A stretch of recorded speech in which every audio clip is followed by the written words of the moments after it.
आप सभी को नमस्कार। स्वागत है आपका आज के सत्र पे। आज हम लोग करने वाले हैं सीजी प्यून, जो आपका अगले वीक ही पेपर है। उसके लिए हम लोग एक मॉक टेस्ट प्रैक्टिस करने जा रहे हैं। ये हमारा टेस्ट नंबर 2 है। हमने इससे पहले भी 2 या 3 सेट जो है आपके सीजी प्यून वाले आपको कराए हुए हैं। अगर आपने उसे नहीं देखा, ऊपर आई बटन पे लिंक आ रहा होगा, उसे ज़रूर जाके देखिएगा। ये वाला जो सेट है, ये हमारा जो टेस्ट सीरीज़ हमने कंडक्ट कराया है, ये उसका सेट है। तो अगर आप सीजी प्यून का टेस्ट सीरीज़ लेने का सोच रहे हैं तो वो भी ले सकते हैं। उसका डिस्क्रिप्शन बॉक्स पे आपको उसका लिंक मिल जाएगा, आप ऐप से परचेस कर सकते हैं। अगर नहीं लेने का विचार है तो आप इस वीडियो को अंत तक देखिएगा, इसी के साथ प्रैक्टिस करिए और रिपीटेड बार पे इस वीडियो को देखिए। आपके क्वेश्चन और साथ में जब डिस्क्रिप्शन आपको मिलेगा तो आपका सीजी प्यून के टेस्ट के लिए, सीजी प्यून के जो एग्ज़ाम के लिए आपका अच्छा खासा तैयारी हो जाएगा। साथ करते चलिएगा। टोटल 50 क्वेश्चन है। अंत में कमेंट करके बताइएगा और मैं कोशिश करूंगा कि अभी डेली बेसिस पे मैं आपको सीजीपी उनका एक एक टेस्ट जो है डेली बेसिस पे आपको मैं करा पाऊँ, ताकि आपका जो प्रिपरेशन रहे वो बहुत बेहतरीन चले। और अगर आपको वीडियो पसंद आता है तो वीडियो को लाइक ज़रूर करिएगा और अपने दोस्तों के साथ शेयर करिए, ताकि मैं इसके ऊपर और बेहतर तरीके से वर्क करके आपको और जल्दी ही दूसरा टेस्ट प्रोवाइड करा पाऊँ। चलिए शुरू करते हैं और हम लोग देखते हैं हम लोग के पूरे 50 क्वेश्चन। शुरुआत करेंगे क्वेश्चन नंबर 1 के साथ। इंडियन जीएस है ये, तो आपको पता है आपको क्या करना है। पूरा अच्छे से इसको वो करिए, एक पूरा का पूरा आपका ये है 50 क्वेश्चन है, अटेम्प्ट करने का ट्राई करिए। चलिए शुरू करते हैं और आते हैं हम लोग के पहले क्वेश्चन पे। मेनका केस का संबंध कौन से अनुच्छेद से है? आर्टिकल 21, 20, 20 और 21, 25 से 28। ध्यान रखिएगा, हम लोग इसको थोड़ा सा तेज करते चल रहे हैं, 50 क्वेश्चन है तो तेज करना जरूरी है। चलिए आंसर बताता हूं मैं आपको। मेनका केस का संबंध आपको मिलेगा अनुच्छेद नंबर 21 के साथ। अगर आपने अनुच्छेद नंबर 21 के बारे में नहीं पढ़ा तो डेफिनेटली पढ़ लीजिएगा। एक चीज़ और बता देता हूं मैं, जब भी आपका आपातकाल लगता है ना, तो आपका अनुच्छेद नंबर 20 और 21 कभी भी खत्म नहीं होता। किसी भी स्थिति में आप 20 और 21 को खत्म नहीं कर सकते। लेकिन मेनका केस जो है ये बहुत फेमस केस है, मेनका गांधी केस है, सुप्रीम कोर्ट के समक्ष आया था, जिसमें व्याख्या जो है आर्टिकल नंबर 21 की बहुत विस्तृत रूप में की गई है। तो आर्टिकल 21 को ध्यान रखना अपने को। आगे चले। इनमें से किस संविधान विशेषज्ञ ने भारतीय संविधान को अल्पसंख्यक बोला है? आइवर जेनिंग, एन के पालकीवाला, केसी वियर या भीमराव अंबेडकर? तो ये संविधान विशेषज्ञ है। अल्पसंख्यक मतलब हो जाता है आपका क्वासी फेडरल। हम लोग का जो संविधान है वो ये बोलते हैं कि क्वासी फेडरल है। ये है हमारे ऑप्शन नंबर सी, केसी वेयर। ठीक है, इनके बारे में ध्यान रखिएगा। काका केलकर का संबंध कौन से आयोग से है? मौलिक कर्तव्य संबंधी आयोग, पिछड़ा वर्ग संबंधी आयोग, राज्य पुनर्गठन आयोग या पहला जनजाति संरक्षण आयोग? तो काका केलकर बहुत इंपॉर्टेंट नाम है, आपने शायद सुना होगा। ये है हमारे पहला पिछड़ा वर्ग आयोग। इसके बाद जो है एक और बहुत ही फेमस पिछड़ा वर्ग आयोग आया था, इसके बारे में भी आपको पता होगा, पता होना चाहिए आपको। ये थे आपके बीपी मंडल, मंडल कमीशन बोलते हैं, जिन्होंने ओबीसी रिजर्वेशन की शुरुआत की थी। मतलब अपना प्रतिवेदन दिया था, बताया था कि हाँ ये भी एक पिछड़ा वर्ग है जिनको जरूरत है। भारत के राष्ट्रपति पर महाभियोग चलाने के लिए कम से कम कितने दिन पूर्व सूचना की आवश्यकता होती है? 7 दिन, 10 दिन, 14 दिन या 21 दिन? तो ये है आपका ऑप्शन नंबर सी, 14 दिन पहले आपको सूचना देना पड़ेगा। अनुच्छेद नंबर 61 राष्ट्रपति पे महाभियोग की बात करता है। निम्नलिखित में से कौन लोकसभा तथा राज्यसभा की संयुक्त सम्मेलन की अध्यक्षता करता है? राज्यसभा चेयरमैन, प्रधानमंत्री, स्पीकर या प्रोटेम स्पीकर? सही आंसर देखते हैं इसका। सही आंसर है आपका ऑप्शन नंबर सी, स्पीकर। अब इसके बारे में थोड़ा सा याद रखिएगा। संयुक्त सम्मेलन हम लोग जब बुलाते हैं तो शुरुआत में जो है इसकी अध्यक्षता करने का पूर्ण रिस्पॉन्सिबिलिटी रहता है स्पीकर का। अगर किसी कारणवश स्पीकर नहीं आया तो करवाएंगे हम लोग डिप्टी स्पीकर से, और डिप्टी स्पीकर भी नहीं आया तो उपसभापति। याद रखिएगा ये हायरार्की है।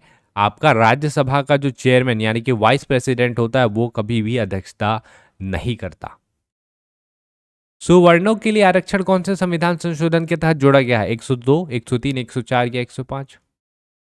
तो ये है आपका ऑप्शन नंबर सी, 103 में जोड़ा गया है। और इसके ऊपर आप पैनी नजर बना के रखिएगा, बहुत इंपॉर्टेंट हो जाता है। रीजन सिर्फ ये है कि अभी आपका सुप्रीम कोर्ट में इसको लेके बहस चल रहा है, तो पूछ सकता है, अभी रिसेंट टॉपिक का है ये। संविधान में हमारे राष्ट्र का उल्लेख किस नाम से किया गया है? भारत तथा इंडिया, केवल भारत, हिंदुस्तान तथा भारत, या भारत, हिंदुस्तान तथा इंडिया तीनों? सही आंसर इसका है option option number A, Bharat तथा इंडिया। देखिए आर्टिकल नंबर 1 में ही ये लिखा हुआ है India, that is Bharat, India जो कि भारत है। तो ये आपको ध्यान रखना है। भारत में वित्त आपातकाल अब तक कितनी बार लगाया जा चुका है? 1, 2, 3 या 0? तो इसका जो सही आंसर है वो हो जाएगा आपका 0 बार। एक बार स्थिति निर्मित हुई थी ऐसी 1991 में, लेकिन लग नहीं पाया। अच्छा है नहीं लग पाया, 0 बार लगा है। और ये कौन से अनुच्छेद के तहत आ जाता है? आपका 352 से शुरू होता है, फिर 356 पे जाते हैं हम लोग, और उसके बाद 360 में जाते हैं। तो 360 में वित्त आपातकाल दिया हुआ है। ये 3 आपातकाल के आर्टिकल है। यहाँ पे आपका राष्ट्रपति शासन है, और ये जो है सहस्त्र और आर्म रिविलियन के केस पे आपका लगता है ये वाला आपातकाल। ठीक है, आगे चलते हैं। दल बदल कानून को किस संविधान संशोधन के तहत संविधान में जोड़ा गया? 61, 52, 42 या 44? तो ये जोड़ा गया था हम लोग का ऑप्शन नंबर बी, 52वां संविधान संशोधन। बहुत इंपॉर्टेंट है, ध्यान रखिएगा। इसी का इस्तेमाल करके भी महाराष्ट्र में सरकार भी बनी है, शिंदे सरकार। और ये हमारा 10th शेड्यूल दिए हैं ना अपने को बहुत सारे, तो ये 10th शेड्यूल में लिखा हुआ है। तो 52वां संविधान संशोधन 10th शेड्यूल। इनमें से किनका संबंध मूल कर्तव्य से है? सरदार स्वर्ण सिंह समिति, मेहता समिति, वर्मा समिति या चेलकर समिति? ऑप्शन देख लीजिए, आपके पास ऑप्शन है सारे। चलिए मैं आपको इसका सही आंसर बताता हूँ। अगर सिर्फ आप सोच रहे हैं सरदार स्वर्ण सिंह समिति और वन लगा के आ जाएंगे तो गलत हो जाएगा। ध्यान रखिएगा, सरदार स्वर्ण सिंह समिति के साथ में एक वर्मा समिति भी थी जो इससे संबंध रखती है। वर्मा समिति सरदार स्वर्ण सिंह समिति के समय नहीं थी, जब हम लोग को 11वें क्रमांक का जो आपका मूल कर्तव्य इस्तेमाल करना था, जोड़ना था, तो उस टाइम पे एक वर्मा समिति बनाई गई थी ताकि समीक्षा की जा सके पहले क्या था, आगे क्या करना है। और मूल कर्तव्य आपको ध्यान रखना 51A में आता है। सोनार किसके द्वारा प्रयोग में लाया जाता है? डॉक्टर, नौ संचालक, इंजीनियर या एयरफोर्स द्वारा? तो सोनार आपने सुना होगा, सोनार रहता है और एक रहता है आपका रेडार। तो सोनार जो रहता है आपका जनरली वो रहता है नौ संचालकों द्वारा प्रयोग में लाया जाता है। गहराई वगैरह अगर नापना रहता है ना तो इसी का इस्तेमाल किया जाता है। बीम रहता है, तो नीचे भेजते हैं, वो टकराता है सरफेस से और फिर वापस आता है। तो जब ये वापस आता है तो जितने देर में गया और जितने देर में वापस आया टकरा के, उसके बेस पे जो रहता है हम लोग जो गहराई रहता है उसको हम लोग कैच कर लेते हैं, मतलब पता लगा लेते हैं कि गहराई कितना है। सेम प्रिंसिपल का इस्तेमाल होता है सोनार के अलावा रेडार में। ठीक है, वो ऐसे देखें आप, दिखाते रहता है कि इतनी दूरी पे इतनी दूरी पे, तो वो निकलते रहता है। ऐसे ही किरण रहता है, टकराता है, अगर प्लेन से टकरा गया तो जब वापस गया तो वो कैलकुलेट करके बता देता है कि प्लेन कितनी दूरी पे है। तो ये है सोनार और रेडार। रेडार आपका एयरफोर्स और सोनार आपका नौ संचालकों द्वारा। दोनों को ध्यान रखिएगा। चमगादड़ भी आपका किसका इस्तेमाल करता है? कमेंट करके जरूर बताइएगा। साधारण मानव में गुण सूत्र कितने होते हैं? 46, 36, 26 या 56? तो आपको मिलेगा कितना? ऑप्शन नंबर ए, 46 मिलेगा। 23 23 का पेयर होता है, 23 और 23, 46 बन रहे हैं आपके, है ना। तो जो फीमेल का एग रहता है उसमें आपको इतना मिलेगा, और जो स्पर्म रहेगा वो भी इसमें आपको इतना मिलेगा। जब दोनों मिल जाते हैं तब जाके आपका ये 46 तैयार होता है। तो 46 सूत्र होते हैं। सबसे भारी प्राकृतिक तत्व कौन सा है? यूरेनियम, मरकरी, सोना या कैल्शियम? तो इसका सही आंसर जो है वो रहेगा आपका ऑप्शन नंबर ए, यूरेनियम। इस ताप पर पानी का घनत्व अधिकतम होता है? 4 degree, 0 degree Celsius, -4 degree Celsius या -8 डिग्री सेल्सियस? इसका सही आंसर है option number A, 4 degree Celsius इसका सही आंसर हो जाएगा। अगर किसी वस्तु को 8 किलोमीटर प्रति घंटे के वेग से अंतरिक्ष में फेंका जाए तो क्या होगा? ऑप्शन देखिए, वस्तु अंतरिक्ष में चली जाएगी, वह वापस पृथ्वी पर आ जाएगी, वह पृथ्वी के चारों ओर कक्षा में परिक्रमा करने लगेगी, या वो फट जाएगी। आपका स्पीड कितना है? 8 किलोमीटर प्रति घंटा। अगर आप इस स्पीड से भेगेंगे ना तो ये जाएगा और वापस नीचे आ जाएगा। तो क्या हो जाएगा? वो वापस पृथ्वी पर आ जाएगा। ये क्यों हो रहा है ये फिनोमिना? इसको हम लोग बोलते हैं पलायन वेग, सुना होगा आपने। पलायन वेग के नाम से जाना जाता है, और कभी कभी इसको इंग्लिश में हम लोग बोलते हैं एस्केप वेलोसिटी। ये है आपका 11.2 किलोमीटर। ठीक है, इससे ज़्यादा तेज अगर आप किसी चीज़ को ले जा पा रहे हैं तो वो आपका कंटिन्यू उसी स्पीड से जा रहा है, तो वो आपका जो है पृथ्वी के ग्रेविटेशनल पुल को क्रॉस करते हुए अंतरिक्ष में जा सकता है, नहीं तो कम है तो नीचे गिरेगा। निम्नलिखित में से कौन सा कण परमाणु के नाभिक से संबंधित नहीं है? इलेक्ट्रॉन, प्रोटॉन, न्यूट्रॉन या मेरॉन? तो एक दिख रहा है आपको मेरॉन, ये क्योंकि है नहीं कुछ। स्वर्ण निम्नलिखित में से किस पदार्थ में घुल जाता है? हाइड्रोक्लोरिक अम्ल, नाइट्रिक अम्ल, एक्वा रिजिया या एसिटिक अम्ल? तो हम लोग एक बहुत ही स्ट्रॉन्ग एसिड तैयार करते हैं हाइड्रोक्लोरिक अम्ल और नाइट्रिक अम्ल को जोड़ के, जिसको हम लोग बोलते हैं एक्वा रिजिया। इसको ध्यान रखिएगा, एक्वा रिजिया बोला जाता है इसको, क्योंकि स्वर्ण को आपको गलाना है। देखिएगा कभी भी आप सोनार के पास जाएंगे तो वो चेक करता है एक ये सही है कि नहीं है, गल जा रहा है मतलब, तब सोचिए स्वर्ण किस लेवल का रहता है। इसको 1:3 के रेशियो में बनाया जाता है। इसमें नाइट्रिक अम्ल रहेगा आपका ये वाला, और 3 हिस्सा पे जो रहेगा वो रहेगा आपका हाइड्रोक्लोरिक अम्ल। तो ये देख लीजिए आप, बहुत स्ट्रॉन्ग एसिड रहता है ये, इसके बारे में याद रखिएगा, एक्वा रेजिया। जब लोहे में जंग लगेगा तो क्या होगा? उसका भार बढ़ेगा घटेगा उतना ही रहेगा, या अनुमेय? बढ़ेगा ही ना। Option number A. कैंसर के रोग के उपचार में किस रेडियो एक्टिव पदार्थ का प्रयोग किया जाता है? कोबाल्ट 60, कोबाल्ट 14, फॉस्फोरस 34 या गोल्ड 199? सही आंसर जो है इसका वो हो जाएगा आपका ऑप्शन नंबर ए, कोबाल्ट 60। निम्नलिखित में से किस वृक्ष के लगाने का पर्यावरणविद विरोध करते हैं? यूकेलिप्टस, पीपल, शीशम या साल? तो ये है आपका हमारा सफ़ेदा, इसको सफ़ेदा के नाम से भी बोलते हैं, आपको पता होगा। यूकेलिप्टस इसका सही आंसर हो जाएगा। ठीक है, यूकेलिप्टस सफ़ेदा ये पर्यावरण का विरोधी माना जाता है, इस पेड़ को पर्यावरण का विरोधी माना जाता है। आगे आइए, भारत के प्रथम न्यूक्लियर ऊर्जा स्टेशन की स्थापना कहाँ की गई थी? कलपक्कम, कोटा, तारापुर या नरोरा? सही आंसर है इसका option option number C, Tarapur में की गई थी। भारत में किस प्रकार का कोयला सर्वाधिक पाया जाता है? पीट, लिग्नाइट, बिटुमिनस या एंथोसाइट? तो ये जो हम लोग के छत्तीसगढ़ में मिलता है वही सबसे ज़्यादा भारत में भी मिलता है। इतना ऑप्शन, इतना जो हिंट है वो काफ़ी है, मतलब बिटुमिनस। बिटुमिनस प्रकार का जो कोयला रहता है वो आपका पूरे भारत में सबसे ज़्यादा मिलता है। भारत में सर्वाधिक क्षेत्र में पाई जाने वाली मिट्टी कौन सी है? काली, लाल, जलोढ़ या लाल पीली मिट्टी? यहाँ पे गलती मत करिएगा, पीएससी ने ये क्वेश्चन पूछा हुआ है। छत्तीसगढ़ में सबसे ज़्यादा लाल मिट्टी मिलती है, लेकिन पूरे भारत की बात करें तो लाल मिट्टी इसका आंसर नहीं है। इसका जो आंसर है वो है आपका जलोढ़ मिट्टी, एलुवियल सॉइल इसको बोलते हैं। ठीक है, एलुवियल सॉइल। पृथ्वी को 1 डिग्री घूमने में कितना समय लगेगा? 4 मिनट, 5 मिनट, 8 मिनट या 9 मिनट? ये हमारा पृथ्वी है, अभी अपने कक्ष में 1 डिग्री घूम रहा है ना, रोटेशन तो कंप्लीट हो ही रहा है इसका, तो इसको घूमने में कितना समय लगता है, ये क्वेश्चन आपका पूछा हुआ है और पूछ भी सकता है दोबारा। 4 मिनट का समय लगता है। विश्व का 5वां महासागर कौन सा है? ये रिसेंट न्यूज़ में था। साउथर्न, नॉर्थर्न, ईस्टर्न या वेस्टर्न ओशियन? इसका नाम आपको ध्यान रखना है। 4 महासागर आपको पता ही है, 5वां जो महासागर है वो आपका साउथर्न ओशियन बोला जाता है इसको। मतलब कुछ लोग बोलते थे पहले भी, लेकिन एकदम ये अब अप्रूव हो चुका है। ठीक है, भारत में पंचवर्षीय योजना किनके द्वारा लाया गया था? इंदिरा गांधी, लाल बहादुर शास्त्री, जवाहरलाल नेहरू या मनमोहन सिंह? तो उस समय जो हमारे पहले पीएम थे वही कर सकते हैं इसे, तो इस वाले को हम लोग करेंगे जवाहरलाल नेहरू। आगे चलते हैं, किसी भी देश की आर्थिक विकास जानने का सबसे अच्छा संकेतक है? कृषि, प्रति व्यक्ति आय, सकल उत्पादन या परिवहन? ठीक है, तो इसका जो सही आंसर हो जाएगा, ये चारों में जो आपको सबसे ज़्यादा करीब दिख रहा है वो दिख रहा है आपका प्रति व्यक्ति आय।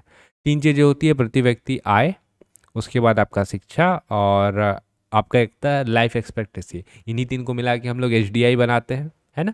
तो प्रति व्यक्ति आय बहुत बड़ा माध्यम है। प्रति व्यक्ति आय बता देता है कि नहीं, यहाँ कृषि का स्तर कैसा है, अच्छी कृषि हो रही है कि नहीं हो रही है। अच्छी हो रही है तो प्रति व्यक्ति आय बढ़ेगी ना। उत्पादन बढ़ रहा है नहीं बढ़ रहा है, वो भी आपके प्रति व्यक्ति आय में कहीं ना कहीं दिख जाता है।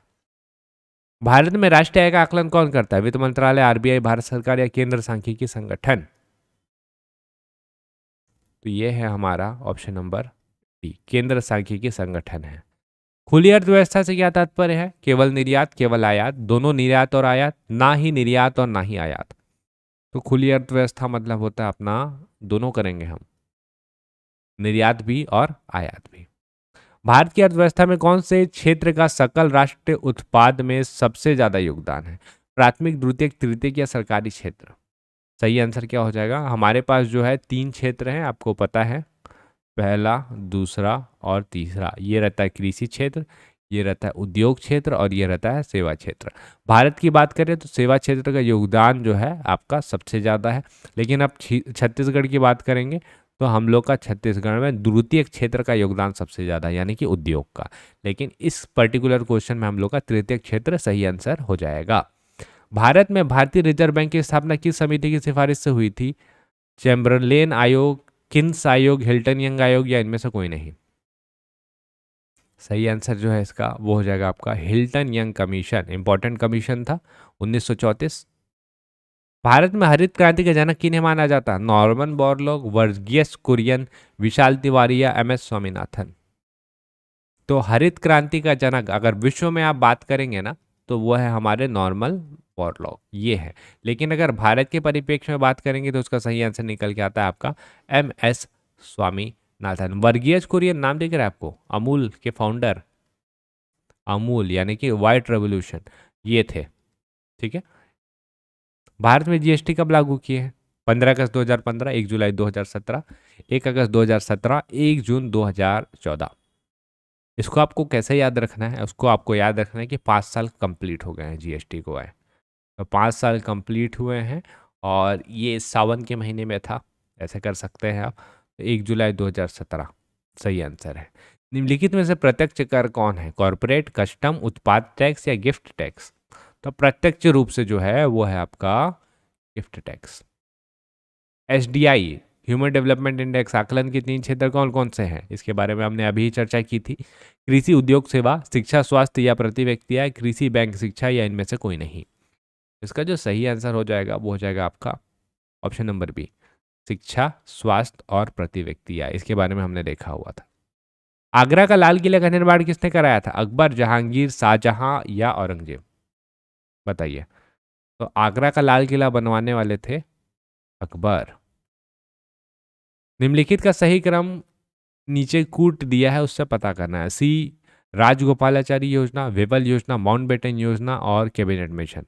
तो ये 4 दिया गया है, अपने को बताना है कि सीक्वेंस क्या था। अब देखिए, मेरे को जो है ऐसे क्वेश्चन मिलेंगे तो मेरे को सिर्फ एक चीज़ याद है, माउंटबेटन योजना तो 1947 में हुआ था, उसके बाद तो अंग्रेज निकल लिए। तो मतलब तीसरे को कहीं ना कहीं लास्ट में आना है। तीसरा एक ही जगह आपका लास्ट में आ रहा है, मतलब आपका आंसर जो रहेगा वो सी हो जाएगा। आप ऐसे भी जो है आंसर को निकाल सकते हैं। ठीक है, कोशिश करिएगा, ऐसे भी आप आंसर को फाइंड आउट करने की कोशिश करिए। गीता रहस्य नामक ग्रंथ किसके द्वारा लिखा गया? महात्मा गांधी, गोपाल कृष्ण गोखले, बाल गंगाधर तिलक और रविंद्रनाथ टैगोर? सही इसका आंसर हो जाएगा ऑप्शन नंबर सी के साथ जाएंगे हम लोग, बाल गंगाधर तिलक। और एक चीज और याद रखिएगा, बाल गंगाधर तिलक वो व्यक्ति हैं जो कभी कांग्रेस के अध्यक्ष नहीं बन पाए थे। मतलब कांग्रेस का जितना भी सेशन हुआ था ना, कभी भी इन्होंने अध्यक्षता नहीं की थी। तो इम्पोर्टेंट पर्सनैलिटी है और नहीं कर पाए तो ये बड़ी बात हो जाती है।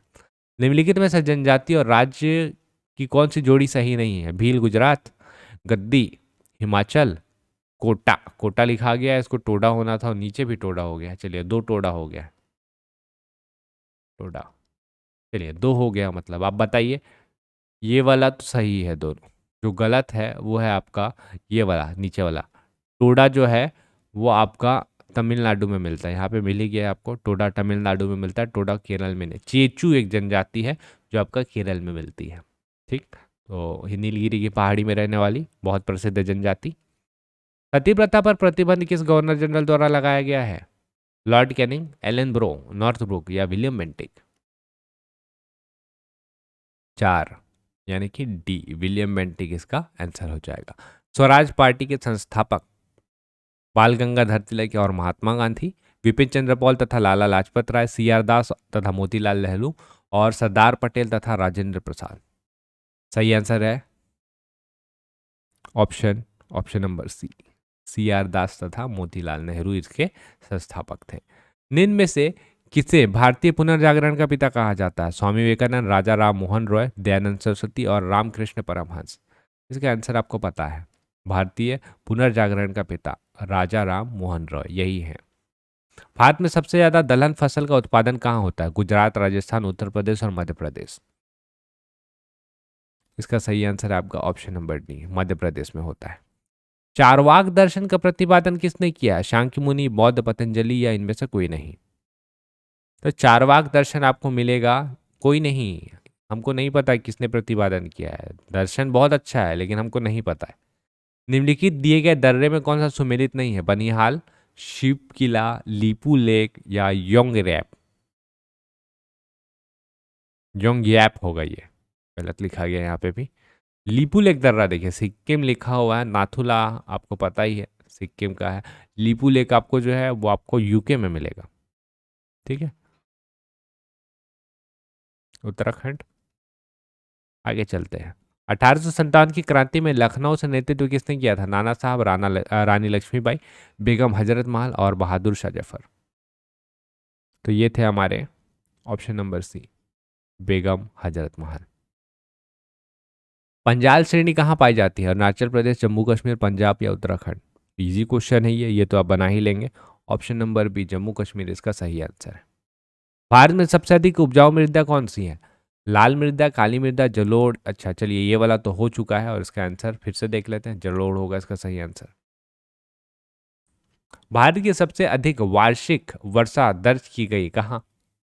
नामची सिक्किम, चुरू राजस्थान, मानिसराम मेघालय या चंबा हिमाचल प्रदेश? तो सही आंसर है इसका सबसे ज़्यादा अपने को मानिसराम मेघालय में वर्षा होता है, भारत में नहीं पूरे विश्व में। लास्ट, कौन सा प्रदेश भारत का सबसे बड़ा बॉक्साइट का उत्पादक है? गुजरात, राजस्थान, उड़ीसा या मध्य प्रदेश? तो यहाँ पे आपका क्रोमाइट और बॉक्साइट दोनों में नंबर 1 है, ये है आपका उड़ीसा। ये थे हमारे 50 क्वेश्चन। आशा करता हूँ आपको पसंद आया होगा। आप अगला कोई भी एग्ज़ाम का तैयारी कर रहे हैं और ऑफलाइन माध्यम से हमसे जुड़ना चाहते हैं तो ये हमारा एड्रेस है, संकल्प एकेडमी अंबिकापुर, और ये कॉन्टैक्ट डिटेल है। आप हमसे संपर्क करके हमारे इंस्टीट्यूट से जुड़ सकते हैं। साथ ही आपको बताना है कि ये वीडियो आपको कैसा लगा और आपके कितने नंबर इसमें आ रहे हैं। इसका जो लेवल है वो मैं बता दूं आपको, लेवल हमने बहुत ज़्यादा इसका हार्ड नहीं रखा हुआ था, ये शुरुआत है। इसमें जितने भी नंबर आपके बने हैं, अगली बार कोशिश करिएगा इससे बेहतर बने, है ना। अभी हो सकता है किसी के 50 में 25 भी आ रहे हो तो कोई इशू नहीं है। कल जब हम लोग दोबारा टेस्ट करेंगे तो उसमें आपको ट्राई करके देखना है इससे ज़्यादा और बेहतर स्कोर करने का। ठीक है, बाकी कमेंट करके ज़रूर बताइएगा आपको वीडियो कैसा लगा। हम लोग मिलेंगे अगले वीडियो पे। मैं स्क्रीन पे वो पुराना वीडियो दे दे रहा हूँ जो हमने 1-2 टेस्ट और किया हुआ है, आप उसे भी ज़रूर देखिएगा, वो आपको डेफिनेटली हेल्प करेगा। चलिए फिर मिलेंगे हम लोग अगले वीडियो पे, तब तक के लिए आप सभी का बहुत बहुत धन्यवाद।